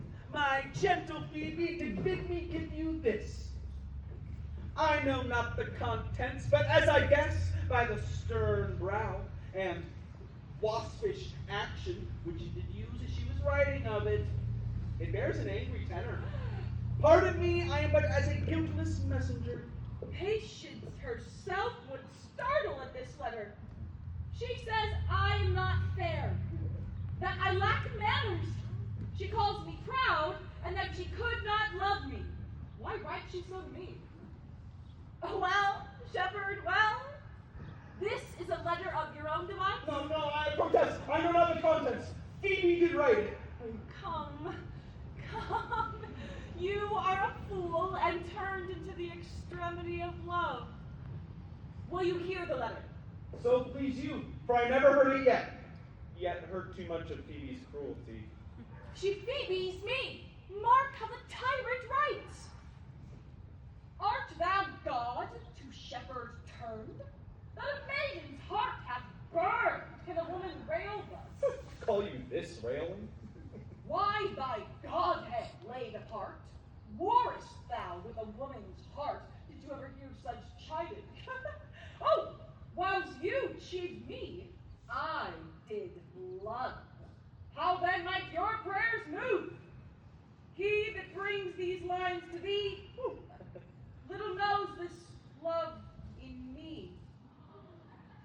Whether that thy youth and kind will the faithful offer take of me and all that I can make, or else by him my love deny, and then I'll study how to die. Call you this chiding? Alas, poor shepherd. Do you pity him? No. He deserves no pity. Wilt thou love such a woman? Not to be endured. Well, go say this to her. Next. That if she love me, I charge her to love thee. If she will not, I will never have her unless thou entreat for her. If you be a true lover, hate, and not a word. Good morrow, fair ones. How do you know where the produce of this forest is that sheep will fence them out with olive trees?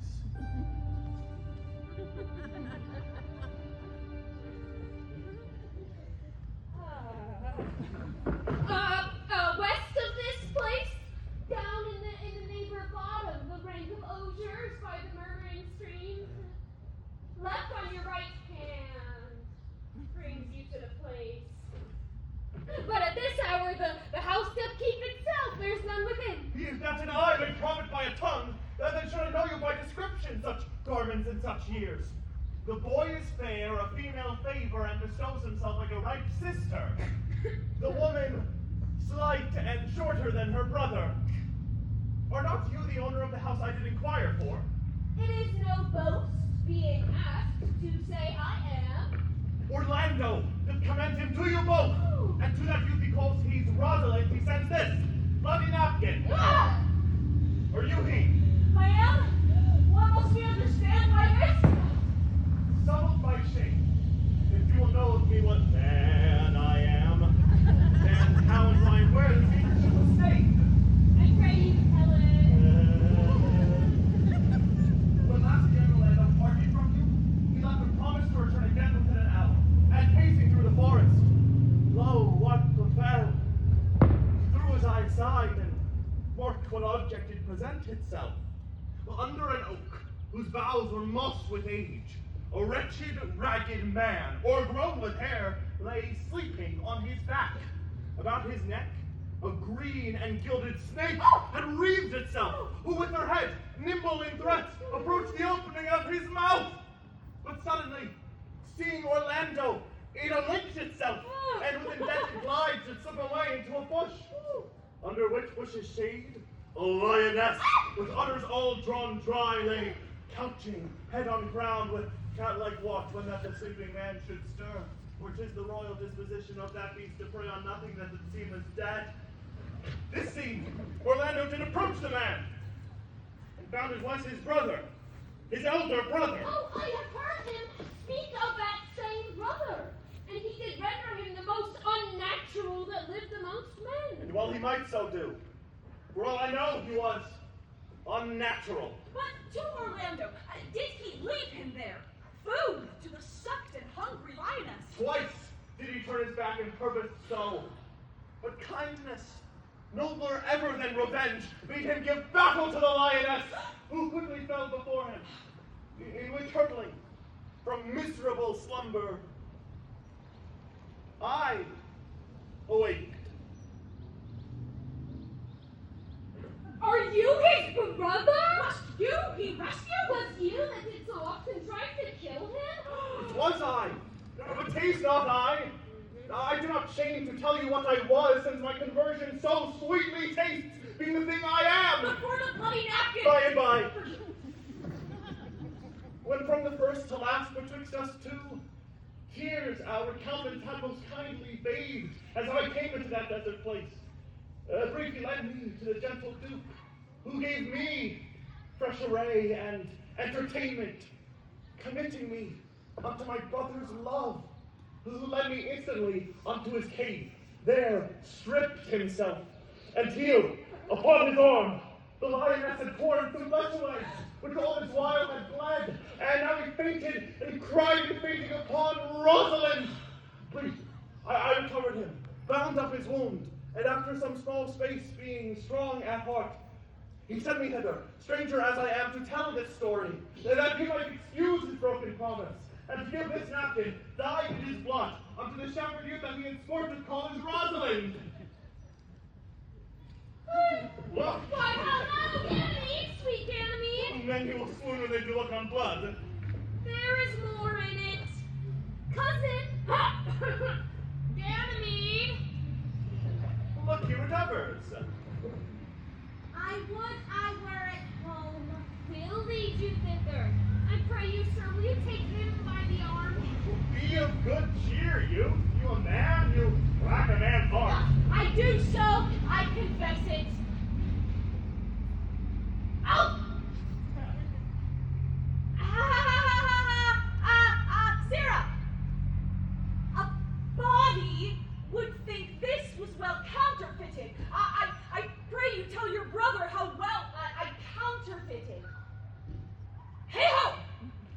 This was not counterfeit. There's too great testimony in your complexion that it was a passion of earnest. Counterfeit? I assure you. Well then, take a good heart and counterfeit to be a man. Come, you look paler and paler. Pray you draw homewards. Good sir, go with us. That will I. Before I must bear answer back till you excuse my brother, Rosalind. I shall devise something, but I pray you commend my counterfeiting to him. Oh,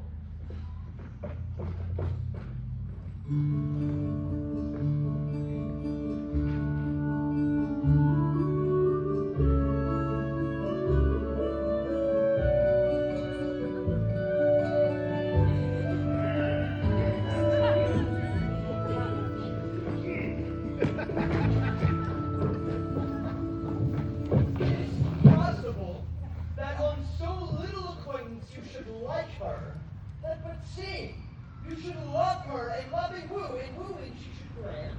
Will you persever to enjoy her? Neither call the giddiness of it in question, the small acquaintance, my sudden wooing or her sudden consenting.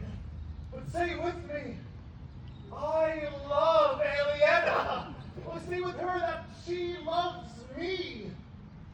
Consent with both that we may enjoy each other, but shall be to your good. For my father's house, and all the revenue that was also Roland's will I estate upon you.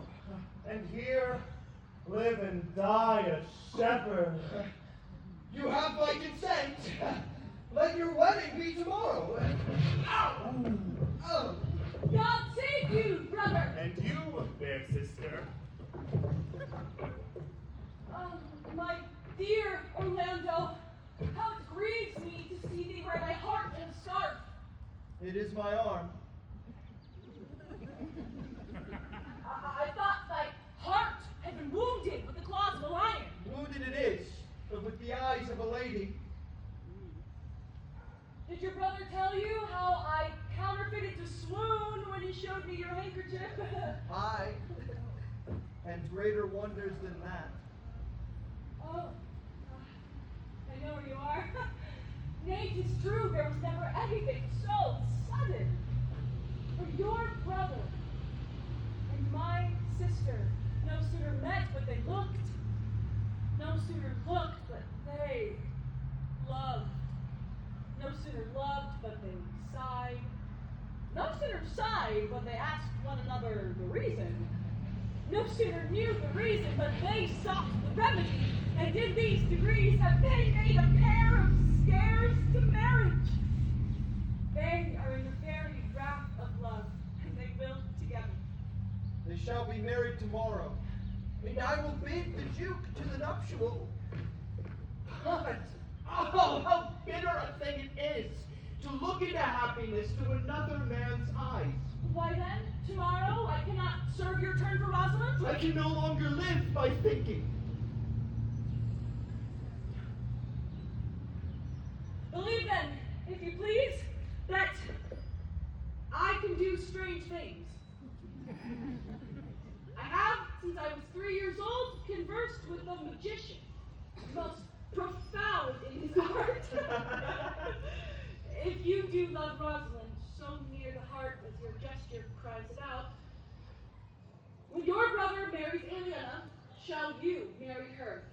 Speakst thou in sober meaning? By my life, I do. Therefore, put you in your best array. Bid your friends. For if you will be married tomorrow, you shall. And to Rosalind, if you will. You? Oh, look, here comes a lover of mine and a lover of hers. You have done me much ungentleness to show the letter that I writ to you. I care not if I have. It is my study to seem despiteful and ungentle to you. You are there followed by a most faithful shepherd. Look upon him. Love him. He worships you. Good shepherd, tell this youth what 'tis to love.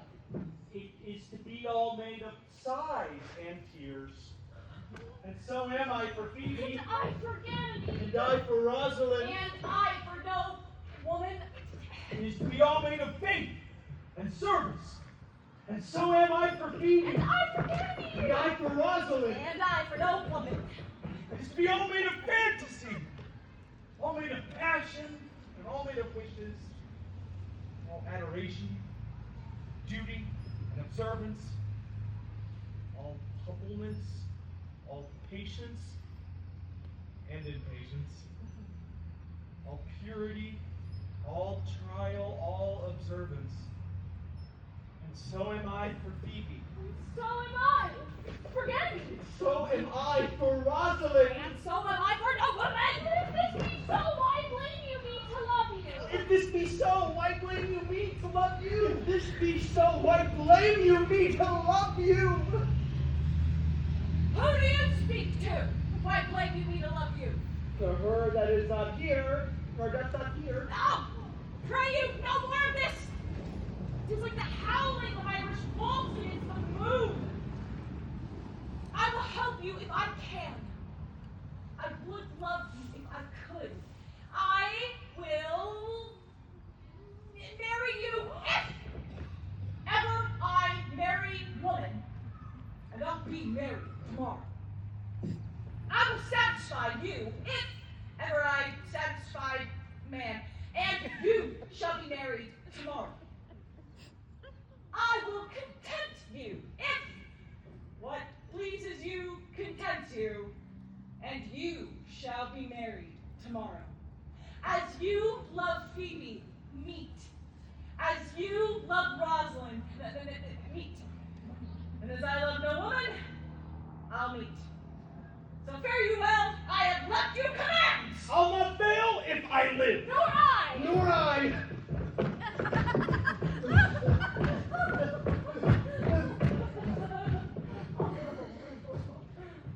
Today is the joyful day, Audrey. Today will we be married? I do desire it with all my heart. And I hope it is no dishonest desire to be a woman of the world.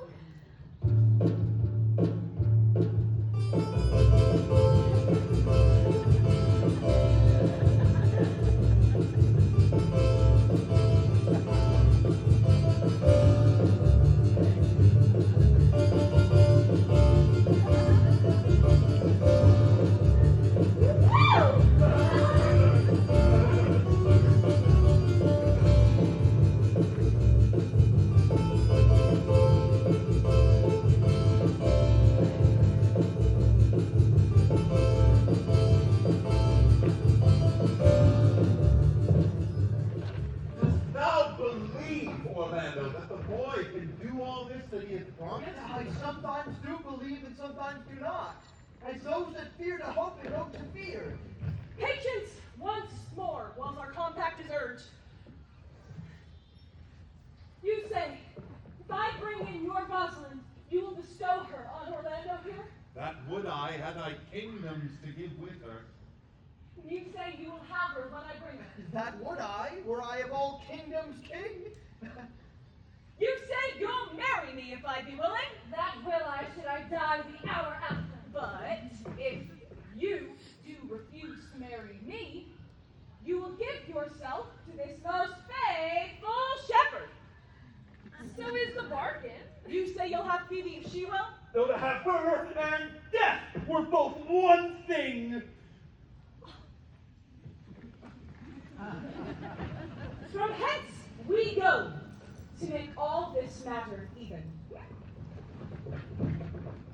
Salutation and greetings to you all. This is the motley mighty gentleman I so often met in the forest. Oh. He has been a courtier, he swears. If any man doubt that, let him put me to my purgation. I have trod a measure. I have flattered a lady. I have been politic with my friend, smooth with mine enemy. I have had 4 quarrels and like to have fought one. How was that taken up? Faith, we met and found the quarrel was upon the 7th cause. How 7th cause? Good my lord like this fellow. I like him very well. God help you, sir. I desire you of the like. We press in here, sir, amongst the rest of the country copulatives, to swear and to forswear, according as marriage binds and blood breaks. But for the 7th cause. How did you win the quarrel on the 7th cause? Upon a lie, 7 times removed. We quarrel in print, by the book. As you have books for good manners, I will name you the degrees. The first, the retort, courteous. The second, the quip, modest. The third, the reply, churlish. The fourth, the reproof, valiant. The fifth, the countercheck, quarrelsome. The sixth, the lie with circumstance. The seventh, the lie direct. Yeah. All these you may avoid, but the lie direct. Yeah. And you may avoid that too with an if. I knew when 7 justices could not take up a quarrel, but when the parties were met themselves, one of them thought but of an if, as if you said so, then I said so, and they shook hands and swore brothers. Your if is your only peacemaker, much virtue in if. It's not a rare fellow, my lord. He is good at anything, and yet a fool. He uses his folly like a stalking horse, and under the presentation of that, he shoots his wit.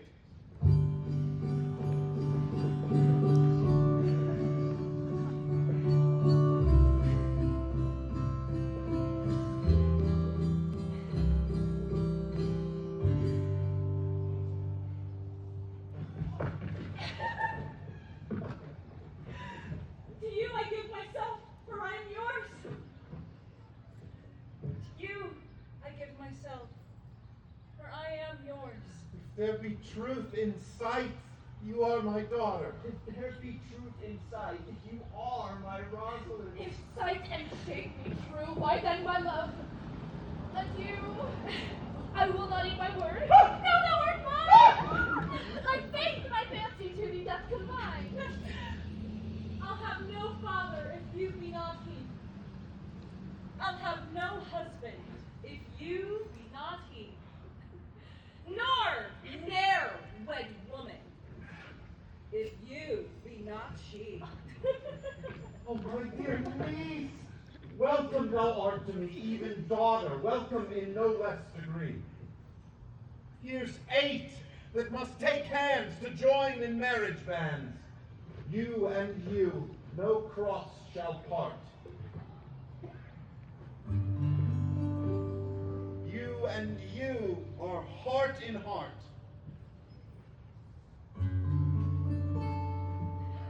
You to his love must accord, or have a woman to your lord. You and you are sure together as the winter to foul weather. While the wedlock Hymn we sing, feed yourselves with questioning, that reason, wonder may diminish how thus we met, and these things finish. I bring some tidings to our Sorry. I bring some tidings to our fair assembly. Duke Frederick, hearing how that every day but a great word resorted to his force, addressed a mighty power, which were on foot in his own conduct purposely to take his brother here and put him to the sword. And to the skirts of this wild wood he came, where, meeting with an old religious man, after some question with him, was converted, both from his enterprise and from the world, his crown bequeathing to his banished brother, and all their lands restored to the end that were with him exiled. Sir, by your patience, to the Duke will I. Out of these convertites there is much matter to be heard and learned. You to your former honor I bequeath. Your patience and your virtue well deserves it. You to a love that your true faith doth merit. You to your land and love and great ally. Oh, you to a long and well-deserved bed. And you to wrangling. Oh, yeah. For thy loving voyage is but for 2 months victualled. No. So, to your pleasures, I am for other than for dancing measures. Say, Jaques, say. I see no pastime, I. What you would have, I'll stay to know at your abandoned cave. Now, in this forest, let us do those ends that here were well begun and well begot. And after every of this happy number that have endured true days and nights with us shall share the good of our returned fortune. Meantime, forget this newfound dignity and fall into our rustic revelry. Proceed, proceed, play music, and you brides and bridegrooms all, with measure heaped in joy to the measure's fall. Yes.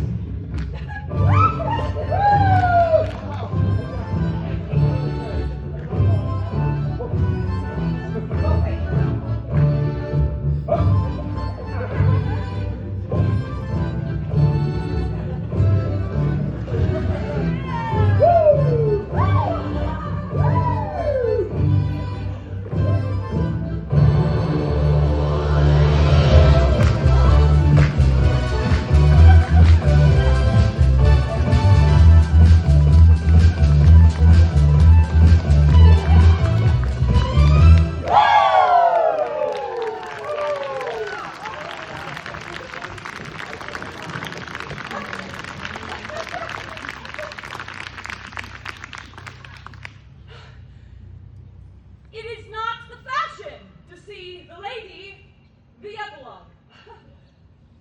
But it is no more unhandsome than to see the lord, the prologue. If it be true that good wine needs no bush, 'tis true that a good play needs no epilogue. Yes! To good wine they do use good bushes, and good plays prove the better with the help of good epilogues. What a case am I in then? That am neither a good epilogue, nor cannot insinuate with you in the behalf of a good play. I am not furnished like a beggar, therefore to beg will not become me. My way is to conjure you. And I'll begin with the women!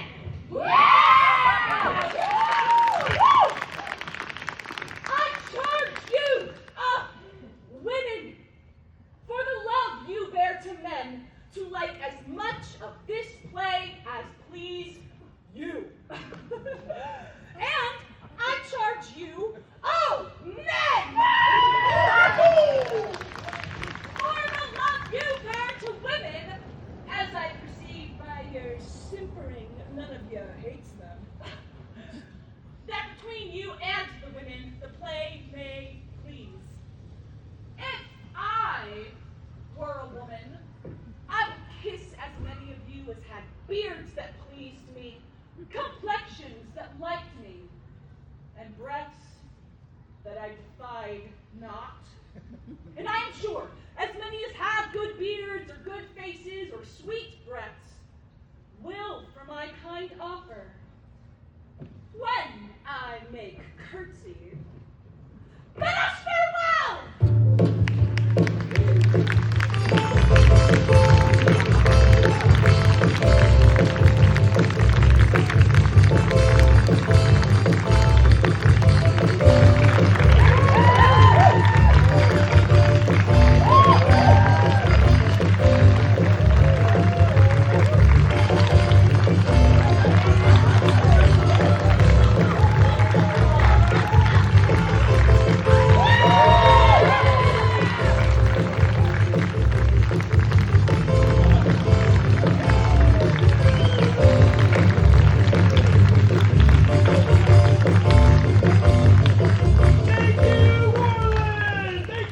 Thank you! It's a beautiful night. Y'all do something so special for us as an audience out here. You make this much more than a stage. You make it a creative home for us, an artistic home. Some of us, the first time out in New Orleans this year. For some of us, it's remained an honor to be able to return here for many years. We have a unique and challenging opportunity this year. To be honest, we've had a pause in the National Endowment for the Arts. It's very key federal and state support that makes up a pretty hearty portion of our annual budget. But As Duke Sr. would say, sweet are the uses of adversity. And we have a sweet opportunity from our good friends at Spec Tech Thunderbird International, who have agreed to match up to $50,000 for all donations made throughout this summer. And our mission here is Green Life East and Mountain West is unlike any other model that is out there, and it really only works because of the value for community that you all have. So you'll see our little donation boxes on your way out. They're actually super easy to use. You just walk by and you take all your money and you put them in the donation box. Just kidding. You can donate in the boxes or scan the QR code and donate that way, or online anytime at shakespeareintheparks.org, or even via credit card over at the merchandise stand. We reach about 23,000 folks each year. If everybody bought a sticker this year, we'd make up for that loss and surpass it. There's also comment cards in your program. Fill one of those out, pop those in the donation box. Your feedback translates directly into funds when it comes to grant writing and things like that. We're not going anywhere. We'll be here next year. We're pushing through. But we do need your help a little bit now more than ever. Thank you so much, Warland. Have a great night. We'll see you next year!